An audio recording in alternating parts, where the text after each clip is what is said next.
Η συλλογή «Τέταρτη διάσταση» αποτελεί το κορυφαίο δημιούργημα του ποιητή Γιάννη Ρίτσου.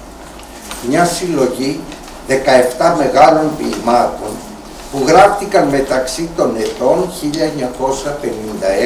και 1970. Ο τίτλος παραπέμπει στο κεντρικό νόημα του έργου, αφού ο Ρίτσος τοποθετεί τους ήρωες του να αιωρούνται σε έναν κόσμο χωρίς προκαθορισμένο χρόνο. Έρχονται από το βαθύ παρελθόν, κυρίως από τα ομηρικά έπι, αλλά δεν είναι αρχαίοι, τουλάχιστον με τη στενή έννοια της λέξης. Είναι μορφές που αντικαθιστούν την προκαθορισμένη ανθρώπινη μορφή τους με μια μορφή παγκόσμια και διαχρονική. Μοιάζουν μονόλογοι, αλλά ουσιαστικά όλοι αυτοί οι ήρωες απευθύνονται σε κάποιον, άλλοτε σε ένα φαντάρο, άλλοτε σε μια γυναίκα, άλλοτε πάλι σε ένα φίλο ή συγγενή. Στην πραγματικότητα, οι ήρωες αυτοί είναι μικρά κομμάτια του μεγάλου ποιητή και ακροατές βουβοί και άπραγοι όλοι εμείς. Διαλέξαμε 3 από τα 17 αυτά αριστουργήματα να παρουσιάσουμε απόψε με τον πρόλογο που έγραψε ο Ρίτσος για καθένα από αυτά. Έτσι λοιπόν ο Ρίτσος γράφει στον πρόλογό του για την Ελένη. Από μακριά φαινόταν κιόλας η φθορά, ασοβάδιστη τύχη, πεσμένη, ξεθοριασμένα παραθυρόφυλλα, τα κάγκελα του μπαλκονιού σκουριασμένα. Μια κουρτίνα σάλευε έξω από το παράθυρο του κάτω πατώματος, κυτρινισμένη, κουρελιασμένη στο κάτω μέρος. Όταν πλησίασε, διστακτικός πάντα, η ίδια εγκατάλειψη στον κήπο, πόσα χρόνια πριν.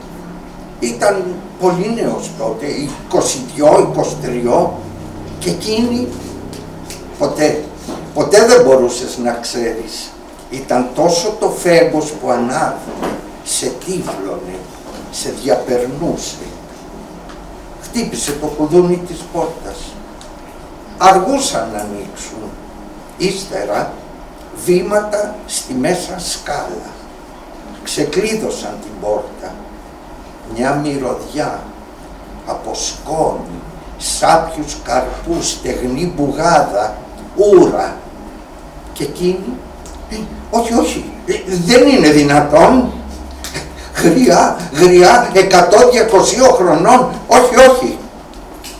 Το σεντόνι τρίπιο, εκείνη ασάλευτη, καμπουριασμένη, μόνο τα μάτια της, ακόμα πιο μεγάλα, αυταρχικά, διεισδυτικά, άδεια, η άλλοτε ωραία Ελένη.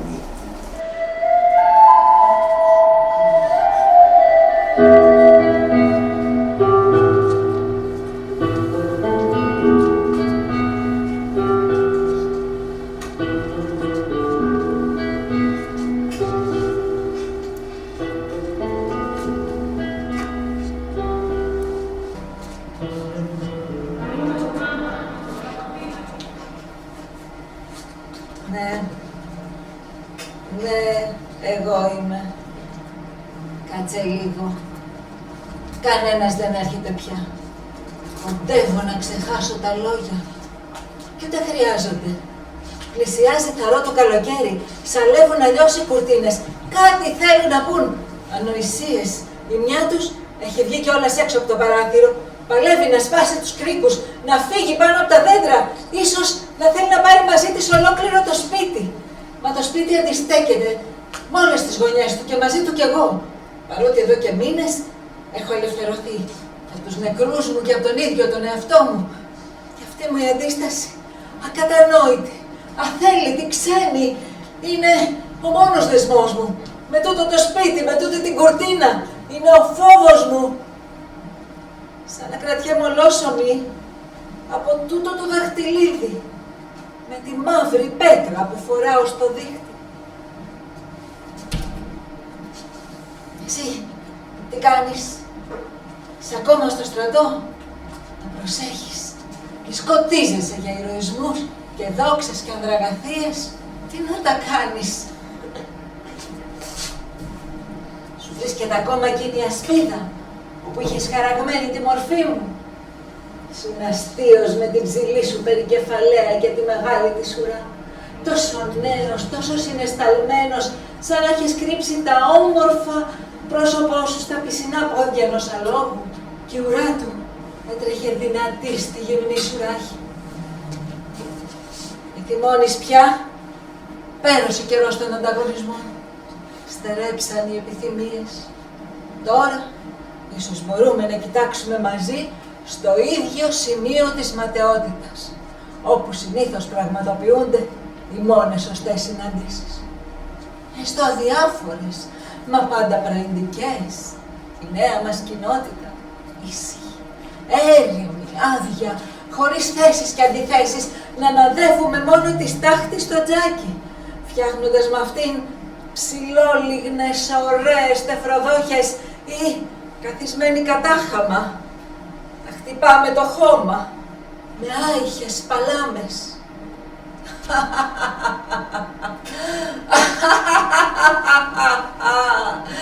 Γελάω καμιά φορά και το γέλιο μου ανεβαίνει βραχνό, όχι από το στήθος, πιο κάτω, τα πόδια, πιο κάτω, μέσα από τη γη. Και γελάω πως ήταν δίχως νόημα όλα, δίχως σκοπό και αιτία και διάρκεια. Πόλεμοι, πλούτη, δόξες και φθόνοι, κοσμήματα και ίδια η ομορφιά μου. Κύκνοι και τρίες και έρωτες, ανδραγαθίες. Συνάντησα πάλι σε πένθυμα νυχτερινά συμπόσια τους παλιούς εραστές μου, με άσπρα γένια, με άσπρα μαλλιά, με κοιλιές ογκωμένες να καταβροχθίζουν τα σφαγμένα τραγιά με μια ξένη βουλημία, χωρίς να κοιτάζουν τη σπάλη. Τι να κοιτάξουν? Εγώ, όπως ξέρεις, διατηρούσα πάντα την ομορφιά των παλιών μου χρόνων σαν από θαύμα. Αλλά και με βαφές, με βότανα και με πομάδες, χυμούς λεμονιών και αγκουρόνερο. Τρόμαζα μόνο να βλέπω στη μορφή τους το πέρασμα και των δικών μου χρόνων. Έσφυγα τότε τους μειώνες της κοιλιάς, έσφυγα τα χείλια με ένα ψεύτικο χαμόγελο, σαν να τα αναστεριώσω με ένα φτενό δοκάρι δυο τιμόρροπους τείχους. Έτσι, περίκλειστη, σφιγμένη, τεντωμένη, κάθε στιγμή τεντωμένη ακόμα και στον ύπνο. Τι κούραση, Θεέ μου! Σαν να ήμουν μέσα σε μια παγερή πανοπλία, σε ένα δικό μου μικρό δούριο ύπο, σε ένα στενό ξύλινο κορσέ. Από μήνες τάχα ή χρόνια, άφησα το μικρό μου δούριο ύπο στους τάβλους, τότε με το θάνατο του αντρός μου, μαζί με τα γέρικα άλογά του, να σεριανάνε μέσα του οι αράχνες και οι σκορπιοί. Δεν βάφω πια τα μαλλιά μου, μεγάλες κρατολιές φυτρώσανε στο πρόσωπό μου, άγριες τρίχες μακριές μου ζώσανε το στόμα της πιάνω. Δεν κοιτιέμαι πια στον καθρέφτη, σαν να έχει φωλιάσει μέσα μου ένας ξεδιάτροπος κακόφιλος άντρας και είναι τα δικά του γένια που βγαίνουν από το δικό μου δέρμα. Τον αφήνω, τι να κάνω, φοβάμαι, πως αν το διώξω, σύρει μαζί του και μένα. Είναι λίγο ακόμα, έχω τόσο καιρό να μιλήσω. Βιάστηκαν όλοι να φύγουν, τώρα στα μάτια τους. Βιάστηκαν όλοι να πεθάνουν. Θέλουν να πάρουν και εμένα μαζί. Αλλά ο χρόνος για μένα δεν κυλά. Οι δούλες με μισούν. Τις νύχτες τις ακούω που ανοίγουν τα μεγάλα συρτάρια. Μου κλέβουν τις δαντέλες, τα κοσμήματα, τα χρυσά τάλαντα. ξέρει αν θα μ' αφήσαν κάνα φουστάνι της προκοπής. Για μια ώρα ανάγκης. Κάνα ζευγάρι παπούτσια.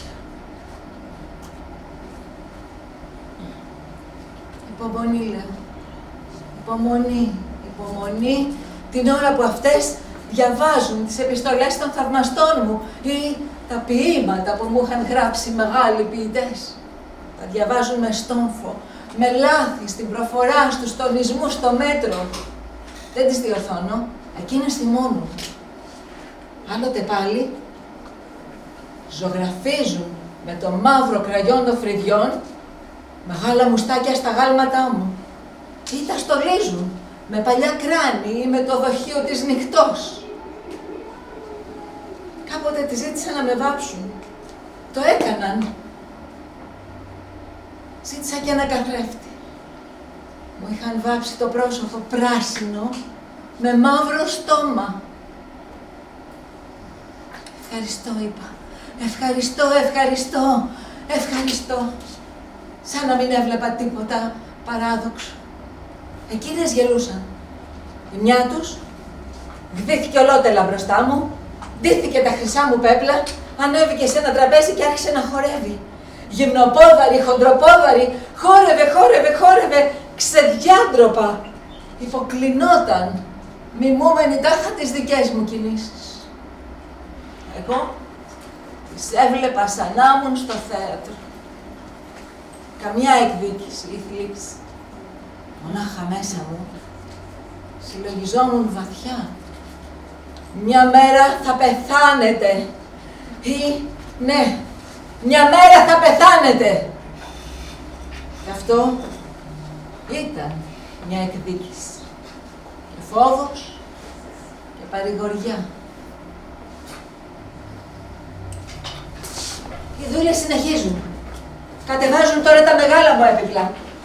Το τραπέζι, το μεγάλο με τα σκαλιστά πόδια. Τους καναπέδες, τα ανάκλυντρα, ένα καθρέφτη κρατημένο σαν φορείο. Τι θα τα κάνουν! Πρέπει να περάσει καιρός. Πολύς καιρός. Να γίνουμε δίκαιοι, αμερόληπτοι, ανιδιοτελείς. Να καταλάβουμε ότι στο τέλος τίποτα δεν υπάρχει για μας.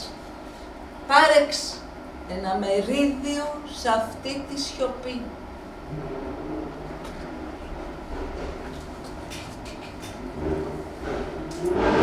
Όχι πως δεν θυμάμαι πια. Θυμάμαι ακόμα.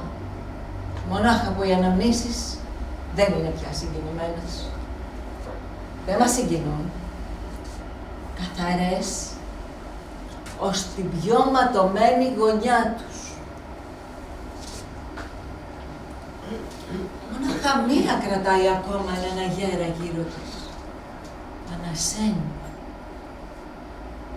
Κοινό το δίλη, τριγυρισμένη από τις ατέλειωτες κραυγές των πληγωμένων και από τις ψιθυριστές κατάρες των γερόντων και το θαυμασμό τους, ανάμεσα σε μια μυρωδιά γενικού θανάτου που λαμπύριζε πότε στην αιχμή ενός δώρατος, πότε σε μια σπίδα, πότε στον τροχό μιας άμαξας ήταν αμελημένη με τόποι ενός ναού.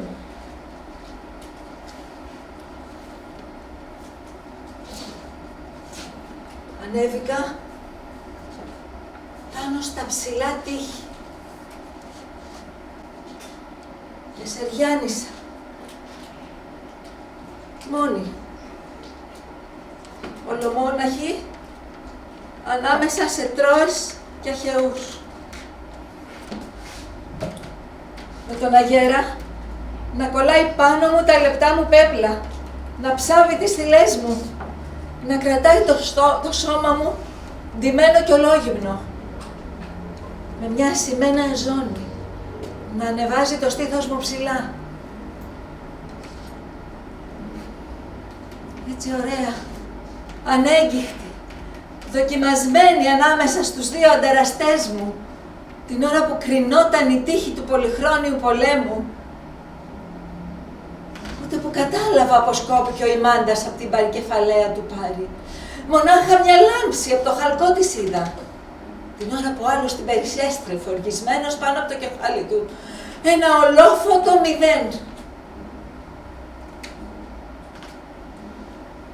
Δεν είδα τίποτα άλλο μετά. Εγώ, ψηλά στα τείχη, πάνω από τα κεφάλια των θνητών. Αέρινη, σάρκινη, χωρίς να ανήκω σε κανέναν, χωρίς να έχω την ανάγκη κανενός, χωρίς το φόβο του θανάτου και του χρόνου.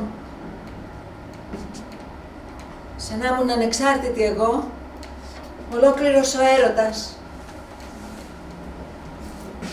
με ένα άσπρο λουλούδι στα μαλλιά, με ένα λουλούδι ανάμεσα στα στήθη και ένα άλλο στο στόμα, να μου κρύβει το χαμόγελο της ελευθερίας.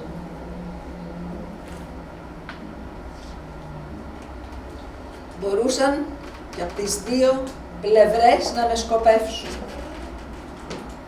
Έδινα στόχο καθώς προχωρούσα αργά πάνω στα τείχη.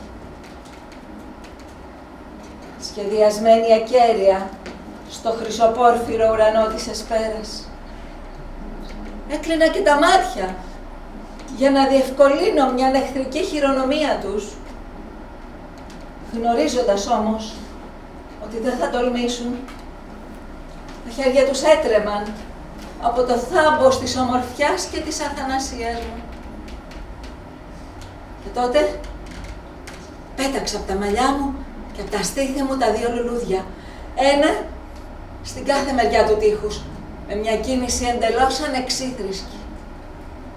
Και τότε οι άντρες χύμιξαν ο ένας του άλλου, εχθροί και φίλοι, για να πιάσουν αυτά τα λουλούδια να μου τα προσφέρουν. Τα δικά μου λουλούδια. Δεν έβλεπα τίποτα άλλο, μονάχα πλάτες σκυμμένες στο έδαφος. Ανθρώπους γονατισμένους πάνω στο ματωμένο χώμα που το στέγνωνε ο ήλιος του απομεσήμερου. Ίσως και να πατήθηκαν εκείνα τα λουλούδια. Δεν ξέρω. Εγώ είχα κινήσει τα χέρια. Είχα υψωθεί στις μύτες των ποδιών και αναλήφθηκα, αφήνοντας να πέσει από το στόμα μου και το τρίτο λουλούδι.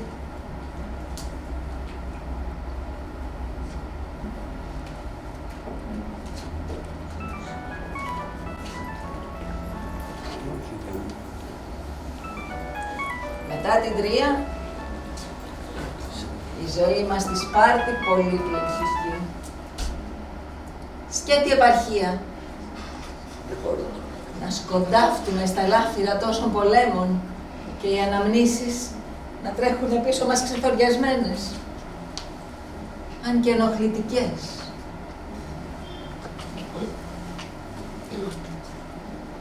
Έφυγαν λίγοι και οι καλοί μας φίλοι. Σταμάτησε και η αλληλογραφία. Μονάχα σε τίποτα γιορτές, σε τίποτα γενέθλια, ένα στερεότυπο τοπίο του ταϊγέτου. Με τις ψηλές του κορφές, πολύ γαλάζιες. Ή ο Ευρώτας, με τα άσπρα βότσαλα και τις ροδοδάφνες. Ή ακόμα τα ερείπια του Μιστρά.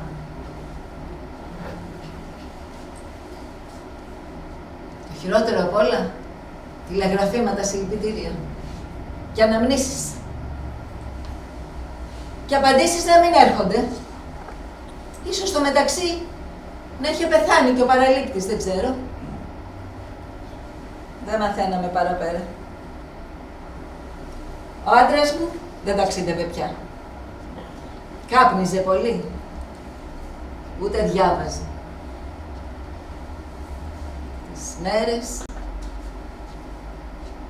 περπατούσε στο μεγάλο σαλόνι, με τη μακριά καφετιά του ρόμπα, με τις ξέφτιες καφετιές του παντόφλες.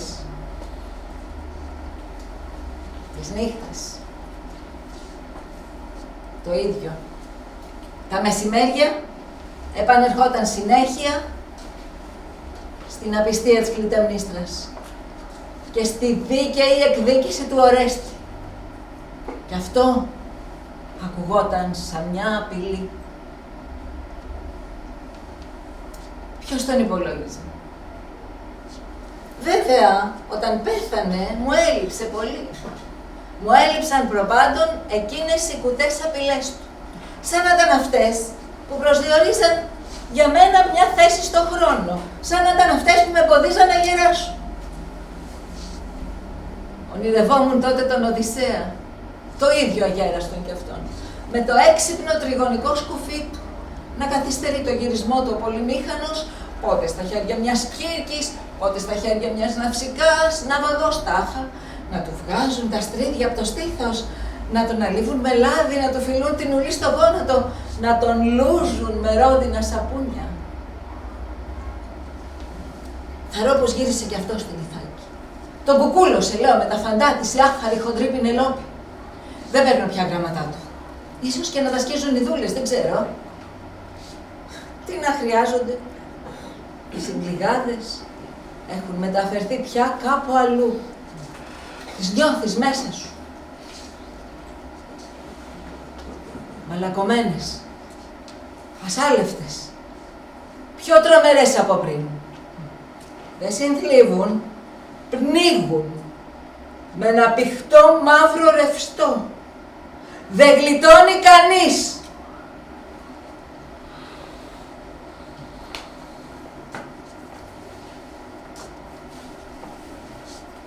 Μπορείς να φύγεις τώρα.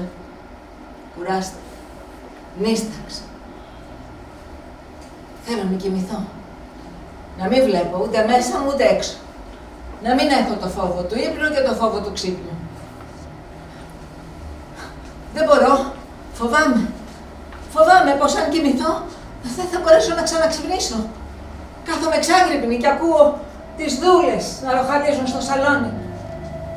Τις αράχνες να περπατάνε στους τοίχους. Τις κατσαρίδες στην κουζίνα. Τους νεκρούς μου να ρουθουνίζουν με βαθιές εισπνοές.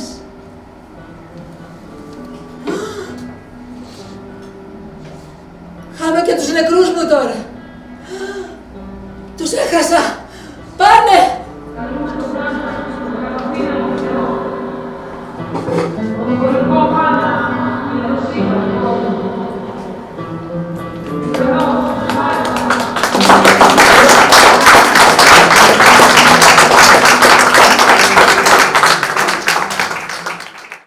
Γράφει ο Ρίτσος τον πρόλογο του για τον Έαντα. Ένας μεγαλόσωμος, πολυδύναμος άντρας στέκεται χάμου στο πάτωμα ανάμεσα σε σπασμένα πιατικά, κατσαρόλες, σφαγμένα ζώα, γάτες, σκυλιά, κότες, αρνιά, κατσίκια, ένα άσπρο κρυάρι δεμένο όρθιο σε πάσαλο, ένα γαϊδούρι, 2 άλογα. Φοράει μια άσπρη νυχτικιά, σκισμένη, καταματωμένη, κάτι σαν αρχαίος χιτώνας που αφήνει ακάλυπτο σχεδόν το ρωμαλαίο του σώμα.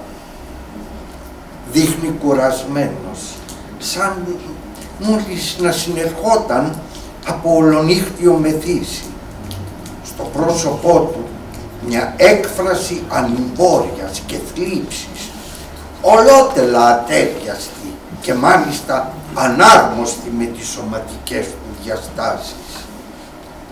Μια αόρατη γυναίκα με ξενικά χαρακτηριστικά, χλωμή, ξαγρυπνισμένη κι ίσως μυστικά οργισμένη, στέκεται αμίλητη μπροστά στην πόρτα. Η στάση της κάπως παράξενη, σαν να κρύβει πίσω της ένα μικρό παιδί. Μια άρρωστη αντάβια φωτός σέρνεται στους τοίχους από τις κλεισμένες γρίλες.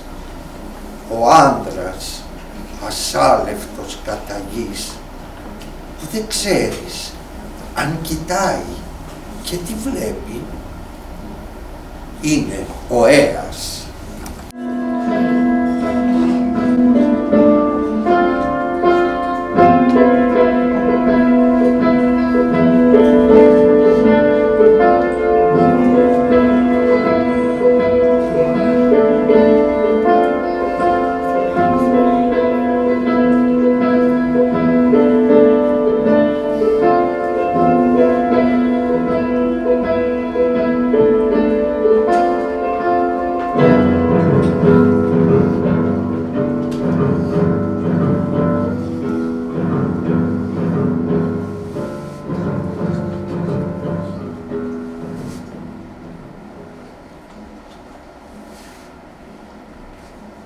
Γυναίκα,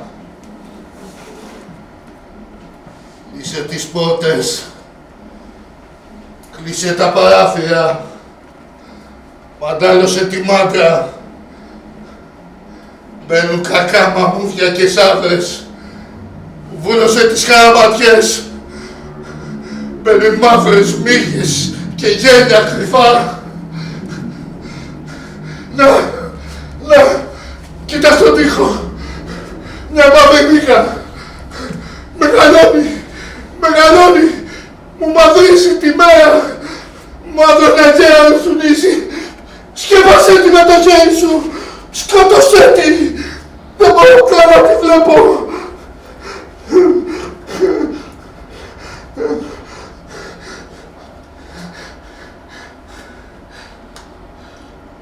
Γιατί πέτρωσες έτσι, Λοιπόν, κοίταξέ με.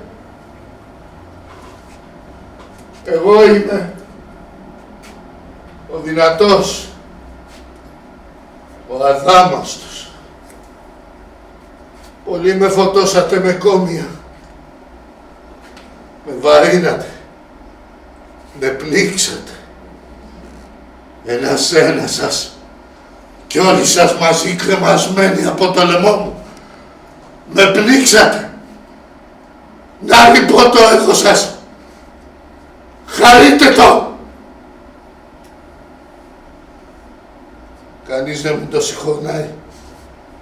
Να είμαι κι εγώ μια ώρα κουρασμένος. Κανείς δεν μου το συγχωρνάει. Να είμαι εγώ άρρωστος.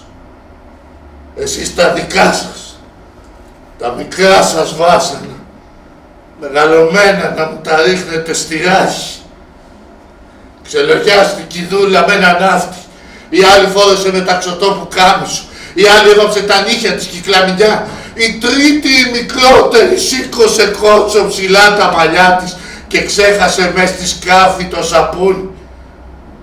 Τα μικρά σας βάσανα, να μου ταραβιάσετε στο τραπέζι την ώρα του δείπνου.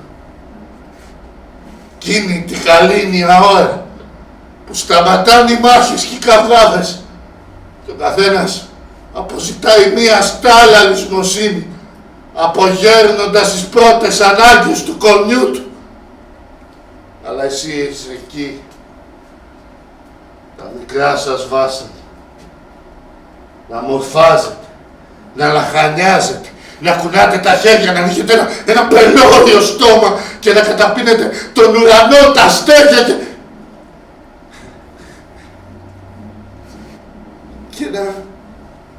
και ένα στουλάκι τόσο μικρό, σαν να σημαίνει ο ρεβίθι, και να λέω τώρα θα τη σταθεί στο φάριγγα, θα φτερνιστεί, θα πληγεί και θα σωπάσει για πάντα.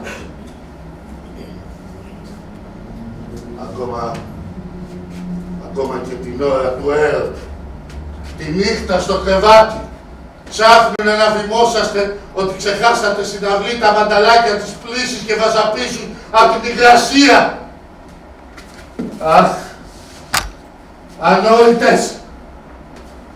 Έτσι μας διώχνετε έξω από το κρεβάτι, έξω από το σπίτι, έξω από τον κόσμο, έξω από το σοφό πρακτικό μυαλό σας, το γεμάτο συνταγές μαγειρικών, γλυκών, ποτών και φαρμάκων, έξω από την ίδια τη ζωή, με τερά μικρά καθημερινά τη συμβάντα, που ξεκουράζουν από τα άπια στα μεγάλα. Εμένα δεν με ρώτησε ποτέ κανείς που στρέφει το μυαλό μου και το μάτι μου, ποιους τρόμους, ποιες αδικίες, ποιους θρόνους αντικρίζω. Ο ατρόμητος βλέπετε. Ή έστω με πονάει το δότη ή το κεφάλι. Σ' όπως να μην έχω κι εγώ δόντια ή κεφάλι. Κλείσε τις πόρτες, κλείσε τα παράθυρα, μαντάλωσε τη μάντρα. Να την πάνε. Να την πάνε μίγα. Στου βοδιού το κέρατο τα νύχια της στοχίζει. Λοιπόν, εγώ είμαι ο δυνατός, ο αδάμαστος. Κανένας σας με ίδιο απ' τα δικά μου βάσανα δεν ζήτησε ποτέ.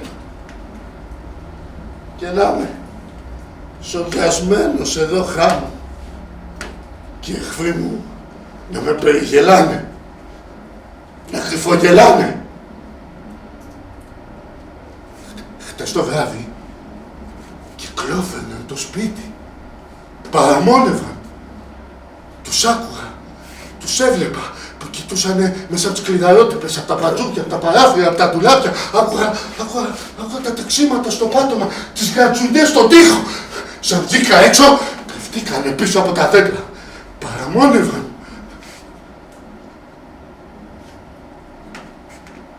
Και ένα άσπρο φεγγάρι, τεράστιο, μου σκέπασε τα μάτια.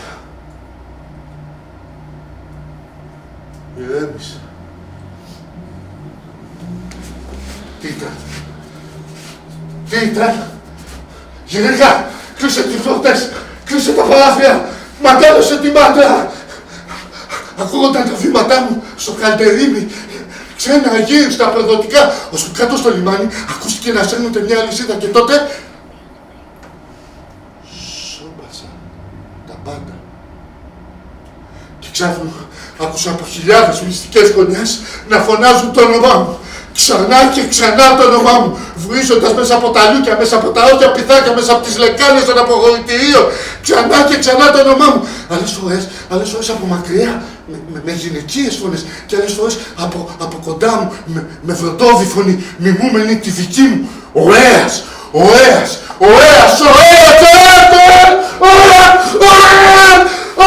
Και να μην ακούω το όνομά μου, να μην το προφέρει κανένα, να μην είναι ανώνυμος, νησμονημένος δεμένος κάτω από την κοιλιά του αλόγου μου. Κλείσε τις πόρτες, κλείσε τα παράθυρα, ματέλωσε τη μάτρα.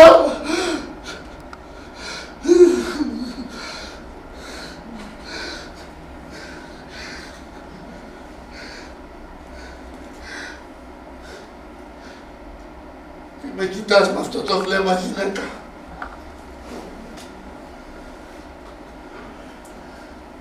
Σαν πως δεν είμαι τάχατες άνθρωπος κι εγώ. Γιατί με παραμόνευες χτες όλη τη νύχτα πίσω από την πόρτα. Ναι, σε είδα πίσω από την πόρτα μαζί με το παιδί. Με έδειχνες να δει το παιδί το σώδιασμά μου.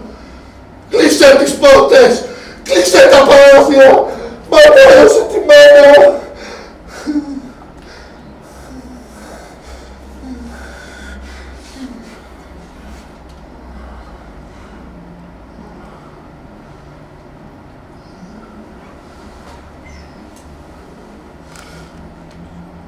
Έφυγε και τούτη νύχτα.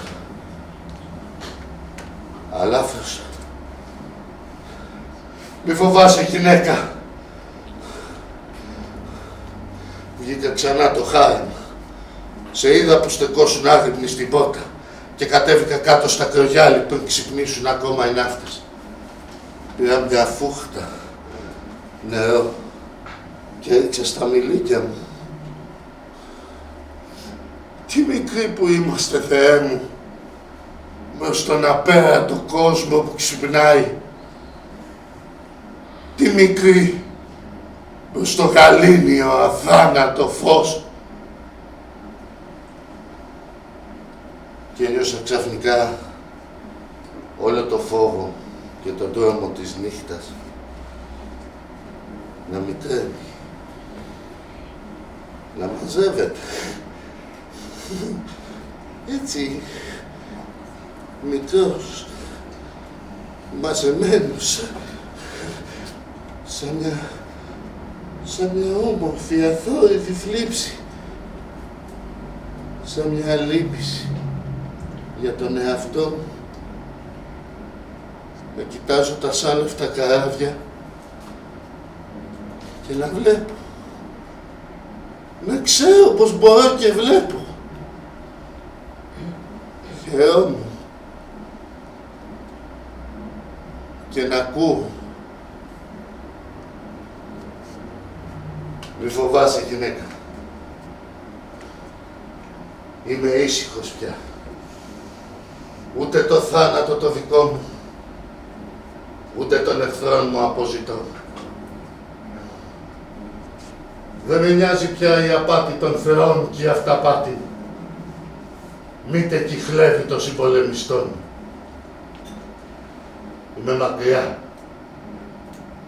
Δεν με φτάνει. Τι να τα κάνω πια τα άσκοπα λάφια, το δόρυ και την ασπίδα. Να φυλαχτείς από τι και με ποιο τρόπο. Εμένα δεν με λυγίσανε οι Τρόες. Τίποτα δεν είναι ο φόβος του εχθρού μπροστά στο φόβο του φίλου που ξέρει τις κρυφές πληγές σου και εκεί σε σημαδεύει. Οι Ατρίδες. Αυτοί μόνο για τα λάθρια και τα έπαθλα νοιάζονται. Ας τα νέμονται όπως θέλουνε τότε. Με κλεψιές, με φόβους, με απάτες. Ως πότε μια μέρα θα σταθούν κι αυτοί μπροστά στη νύχτα και στο μακρύ της δρόμου γυμνοί. Και τότε σε τίποτα δεν θα τους χρησιμεύσει η κλεμμένη ασπίδα. Όσο ωραία και μεγάλη αν είναι. Ας γελούν όσο θέλουν οι Ατρίδες με τις τυφλές αβεργαθίες μου, αλλά και με τις άλλες, τις πραγματικές, εκείνες που έπραξα κάποτε για την Ελλάδα και τους Έλληνες. Κάποια μέρα θα με θυμηθούνε. Κι ας μην με θυμηθούν. Τι πειράζει τάχα. Εμένα μου φτάνει αυτό που βρήκα χάνοντας τα πάντα. Ακού, γελάνε πάλι στην αυλή. Δεν είναι. Σώπα. Γυναίκα, κρυώνω. Φέρε μου μια κουβέρτα. Σκέπασέ με. Δεν κάνει κρύο στα αλήθεια. Δεν χτυπάνε και σένα τα δόντια σου. Τι καλό που θα ήταν να μην κραίνεις. Έτσι μικρός, ασάλευτος, κουλουχιασμένος κάτω από την ασπίδα σου, τη γεμάτη σκουριά και αλμύρα από τη θάλασσα και απ' έξω με τις ηρωικές της αναπαραστάσεις, όλες σβησμένες με το χρόνο και εσύ από μέσα να σφίγγεις το ροή, να το σφίγγεις μέχρι να γίνεις ένα με το χώμα. Κλείσε τις πόρτες, κλείσε τα παράθυρα, ματώνας σε κοιμάται.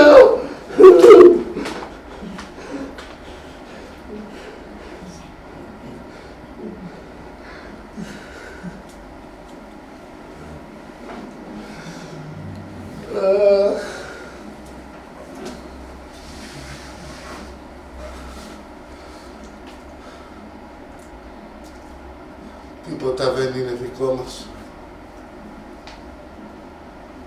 Ό,τι φτιάχνουμε και ό,τι είμαστε, άλλος μας το έδωσε και μας το παίρνει πίσω. Ξένος, άγνωστος, χωρίς τη θέλησή μας. Κι αυτή η μύγα βουήσει, κάτι να σταματήσει. Πέρα και την κουβέντα δεν κλαίω πια. Μόνο αυτή η βουή εδώ να σταματήσει. Και αυτή σκιά στον τοίχο.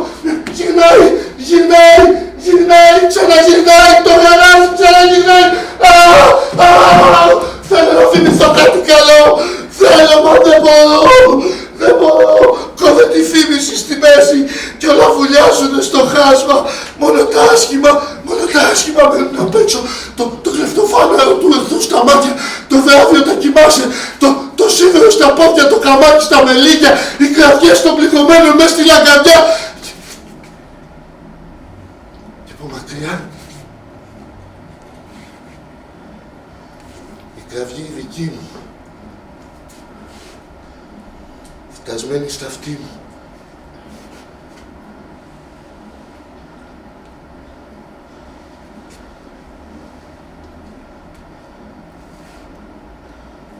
να τις κάνεις πια, τις δόξες, τα έπαθλα και τα εγκόμια. Τίποτα δεν είναι.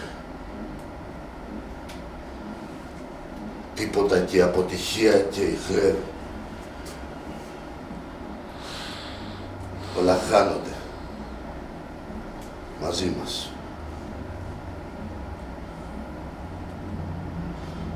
Εγώ δεν ζήτησα ποτέ μου ούτε δούλους, ούτε θαυμαστές, ούτε υποτελείς. Έναν άντρα ζήτησα. Έναν άντρα να τα πούμε σαν ίσος με ίσο. Αλλά πού είναι τόσο!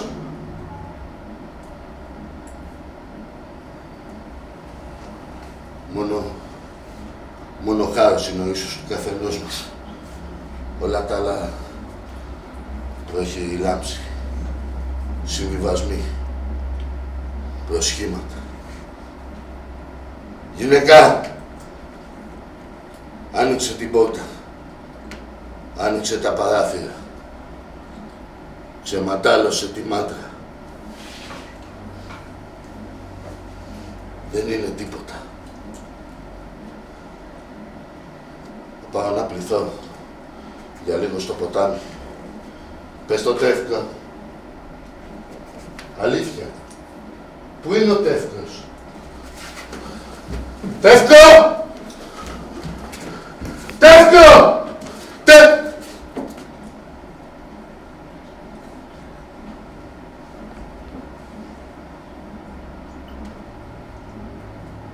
Πάω να πληθώ. Να πλύνω και το σπαθί μου. Κι ίσως βρω και έναν άντρα να τα πούμε σαν ίση.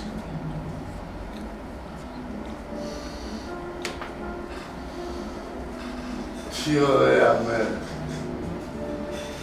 Ο φέγγος του ήλιου, ποτάμι χρυσό.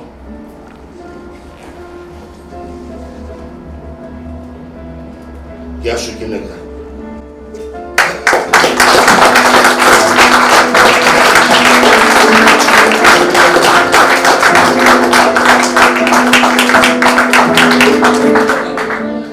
Γράφει για τη Χρυσόθεμη ο Ρίτσος.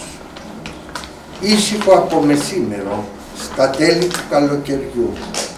Λιακάδα, κάτι σαν πρώτη πνοή φθινοπόρου. Μια νεαρή δημοσιογράφος ανηφορίζει τον αρχαίο, τον μυθικό λόφο των Μικηνών. Περνάει τα αφρούρητα προπήλαια, ανεβαίνει τα πέτρινα σκαλιά και χτυπά το ρόπτρο του μισοερυπωμένου αρχοντικού. Η ίδια η γυραιά Δέσποινα, η λησμονημένη Χρυσόθεμης, κατέβηκε να της ανοίξει. Η νέα δημοσιογράφος της μιλά με σεβασμό. Της εξηγεί πως σκοπός της επίσκεψής της είναι κάποια συνέντευξη, λέει. Κάτι είπε ακόμα για την καθάρια σιωπηλή της ελευθερία. Η Χρυσόθεμης, φανερά συγκινημένη, με ένα παιδιάστικο ρόδισμα στο οχρό ρητιδιασμένο της πρόσωπο, στριφογυρίζει ένα παράξενο γαλάζιο δακτυλίδι που φορά στον παράμεσο του χεριού. Σιωπή. Τα σκονισμένα κρίσταλα του μεγάλου πολυέλαιου αστράφουν πότε-πότε. Έξω στον κήπο ακούστηκε ήρεμη η φωνή του γέρου Κυπουρού που μιλούσε σε ένα πουλί, σε ένα σκυλί ή σε ένα λουλούδι. Το πουλί στάθηκε στο περβάζι του παραθύρου. Συγκατένευσε και τότε η γυραιά Δέσποινα άρχισε να μιλάει.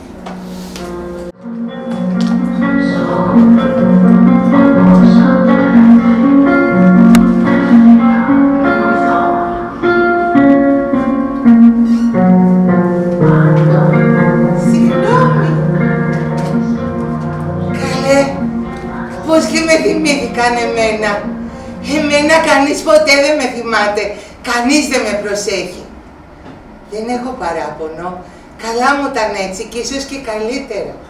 Ξέρετε, στο πέρασμα του χρόνου τα πάντα, όσο φοβερά και τρομερά, μας φαίνονται σαν χρήσιμα και ωφέλιμα μάλιστα. Και αυτό το τραχή βουνό από πάνω μου, εγώ το είχα για προστασία, για συντροφιά, ντυνόμουν τον ίσκιο του. Μες στην αφάνειά μου, εγώ χαιρόμουν να βλέπω και να ακούω. Έτσι μπορούσα να ονειρεύομαι ελεύθερα. Και ναι, είναι αλήθεια. Εγώ έζησα έξω από την ιστορία. Σε έναν δικό μου, ατέλειωτο και απόλυτο χρόνο. Ήμουν προστατευμένη και παρούσα ωστόσο. Από αυτή την πύλη πέρασαν πολλά φέρετρα μεγάλα, μεγάλα σαν καράβια. Ήτανε νεκροί, ντυμένοι τις επίσημες στολές τους, φορώντας ψηλά κράνη, στολισμένοι με σημαίες και λουλούδια και άλλοι γυμνοί, φορώντας μόνο την οχρότητά τους και την απορία τους. Και ένα σφαγμένο κορίτσι, η Ιφηγένεια, με ένα μεγάλο, μακρύ, κατάλευκο πέπλο. Το πήρε ο άνεμος, το ανέβασε σε ένα σύννεφο, το δες εκεί και έμεινε να ανεμίζει ερημικά, φέγγοντας πότε με γαλάτιες αντάβιες στο προάβλιο και τη σκάλα.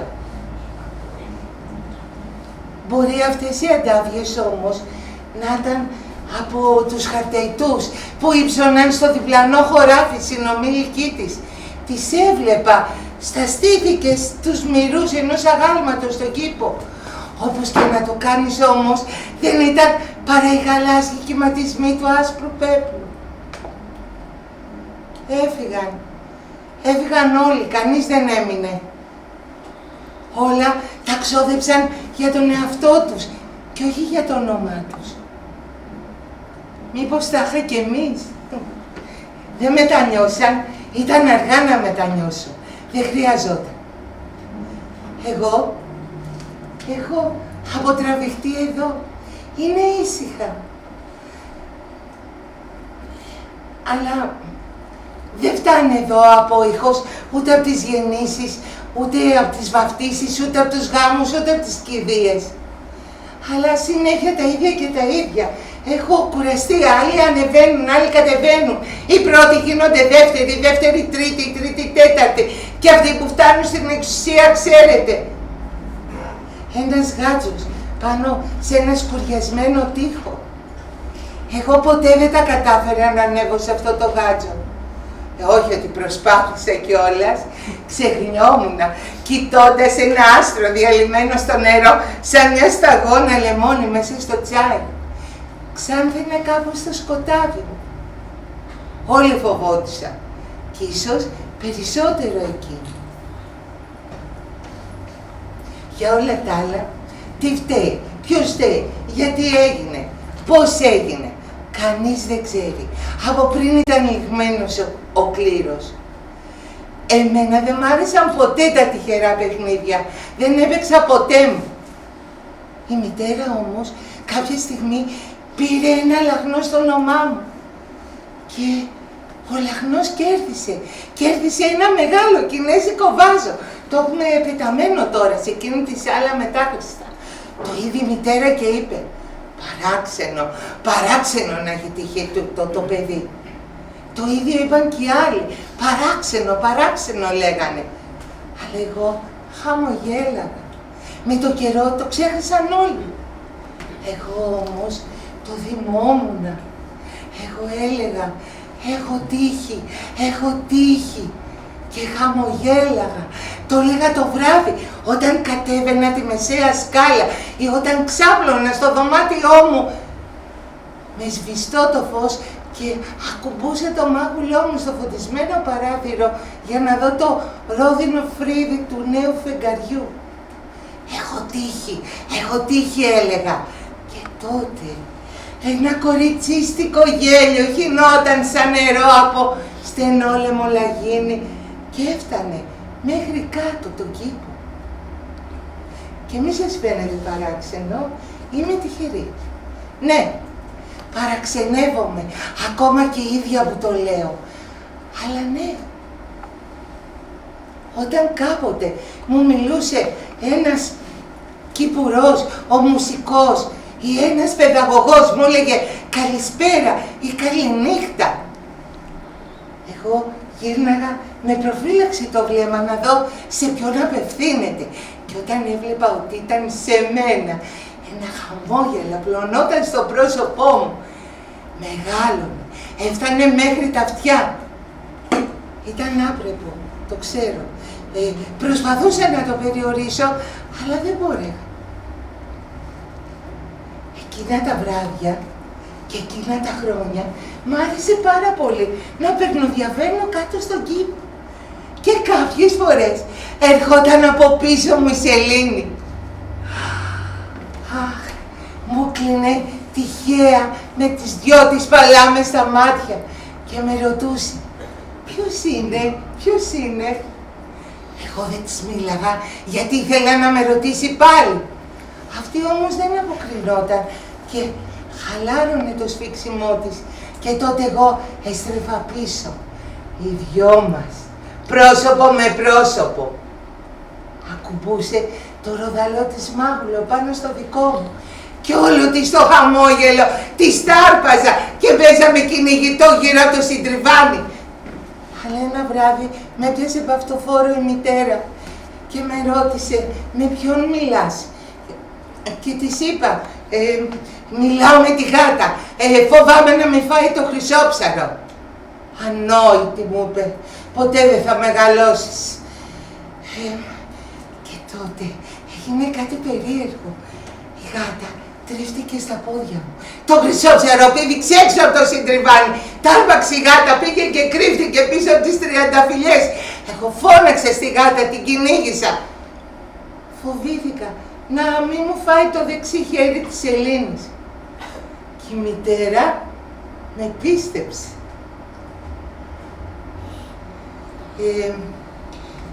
Στα παιδικά μου χρόνια, στα γενέθλιά μου, στη γιορτή μου, κανείς ποτέ δεν μου έφερε μία κούκλα. Γι' αυτό το λόγο, εγώ μάζευα τις σπασμένες κούκλες της αδελφής μου, τις μεγάλες, τις ηλέκτρες.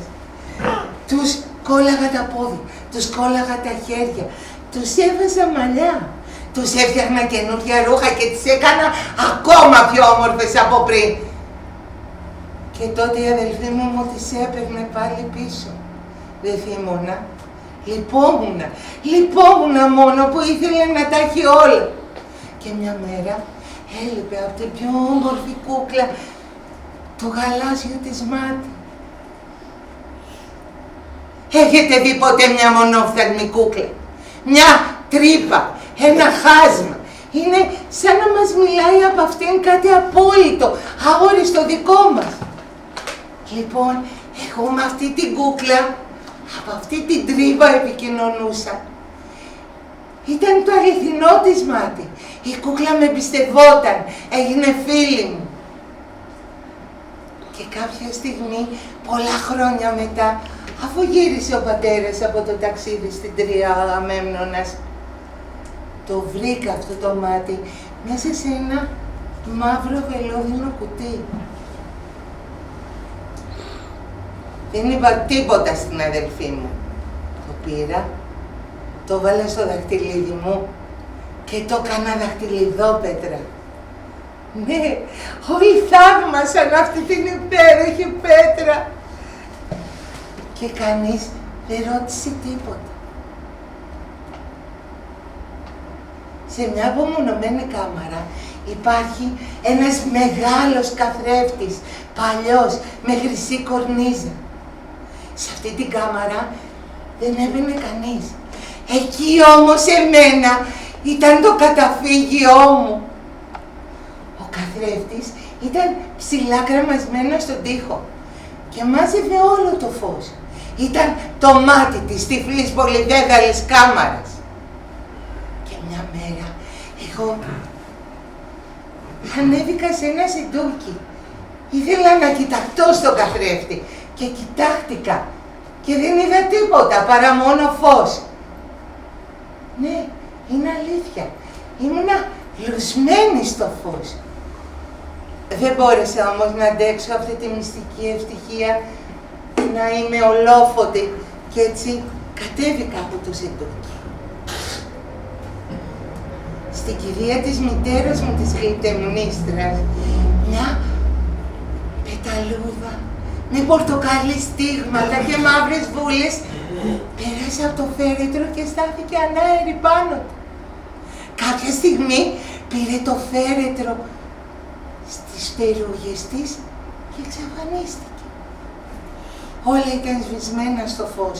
Μόνο ένα άσπρο σύννεφο ήταν ακουμπισμένο σε ένα λόφο. Τώρα κοιτώντας αλλού. Και πόσο περίεργο είναι κάποιες τέτοιες στιγμές να μπορείς να βλέπεις με τέτοια διάβια και ευφροσύνη. Πηγαίνοντας για το σπίτι, μας πήρε μυρωδιά από βρασμένο καρότο, σέλινο και πατάτα. Φάγαμε θυμωμένοι με αργές πεζωμένες κινήσεις. Μετά το γεύμα ο αδελφός μου ο Ρέστης έφυγε. Κυνηγημένος είπανα τις Ερηνίες. Όχι, τίποτα τέτοιο δεν έγινε. Εκείνη την μέρα οι δούλες μιλάγαν δυνατά, κάναν φασαρία. Χτυπάγαν τις πόρτες, χτυπούσαν τα πόδια τους στο πάτωμα, στις σκάλες. Ποιες, αυτές που μέχρι τότε ήταν απόλυτα ήσυχες και αθόρυβες. Χτυπάγαν τα μαχαιροπύρουνα στην κουζίνα, έσβασαν και κάποια ποτήρια. Κι εγώ εκείνη τη μέρα τόλμησα και πήρα το ιερό και μυστικό κοκκινάδι της μητέρας και έβαψα τα χείλια μου και μια κοκκίνη λιβημένη λάμψη απλώθηκε σε όλο μου το πρόσωπο. Και τότε ξεκίνησα να κλαίω κι ήμουν χαρούμενη που μπορούσα να κλαίω. Εκείνη τη μέρα έκλαψα για όλους και για όλα. Έκλαψα για τη μητέρα μου την Κλητεμνίστρα, για τον εραστή της τον Αίγιστο, για τον πατέρα μου τον Αγαμέμνονα, για την αδελφή μου την Ηλέκτρα. Αλήθεια, πώς βαθούλωσαν έτσι τα μάτια της, σαν να μην έχει τίποτα να ζήσει πια. Αλλά πιο πολύ απ' όλα έκλαιγα για την ήρεμη φυγή του αδελφού μου του Ορέστη, καθώς δρασκέλιζε το φράκτη. Έκοψε ένα κομματάκι λιγαριάς, το βάλε στη ζώνη του και μετά έτριψε τα δάχτυλά του.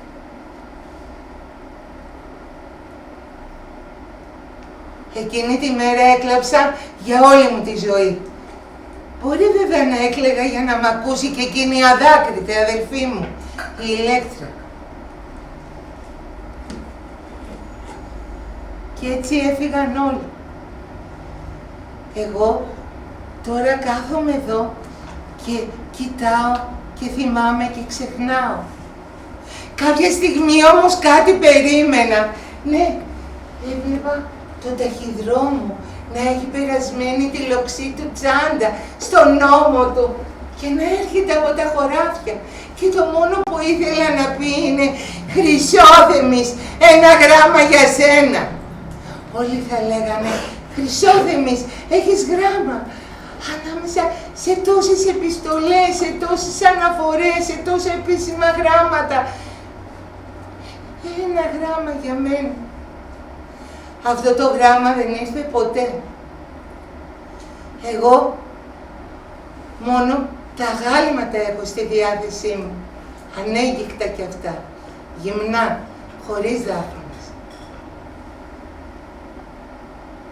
Και πέρασε ένα χρόνο. Ναι, πώς πέρασαν, δεν ξέρω.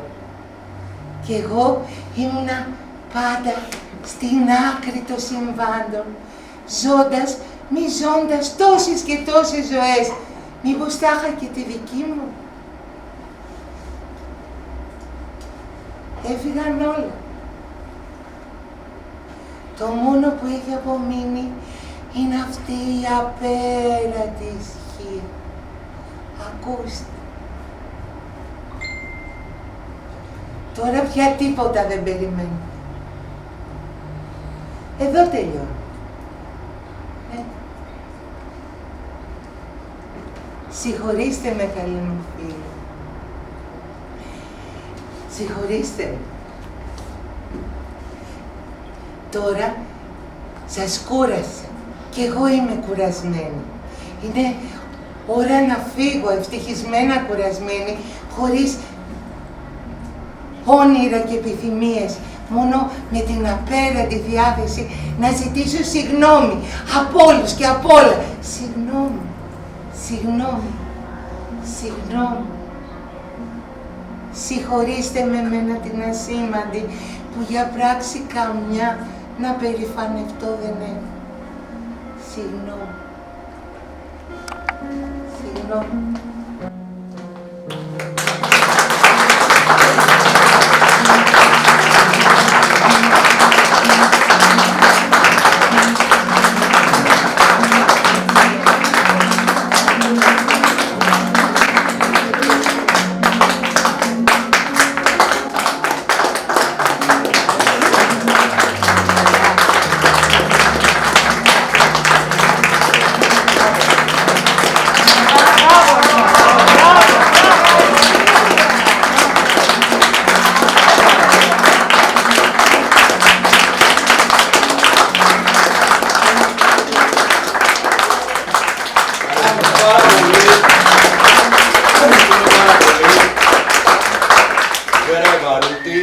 Ο Τάσος ο Τάτσης, η Έλλη ο Κόμας, ο Κάρλος Σαμπανάλας στο Μυστό, ο Στέλιος Φέρβος στην αφήγηση, η Γιάννα και ο Χριστάδος Αποίτσι, η Μαρία Κούντρα. Ευχαριστούμε πάρα πολύ. Κλείνουμε έτσι αυτή τη σεζόν. Σας περιμένουμε 16 Σεπτεμβρίου με κάτι τελείως διαφορετικό, με μια πολιτική σάτυρα στο Κηποθέατρο Νίκαιας. Θα τα πούμε μέχρι τότε. Να περάσετε καλά. Ευχαριστούμε εκ μέρους της Ένωσης Μαγνησίας και της ομάδας Ήπιλων. Καλό σας βράδυ.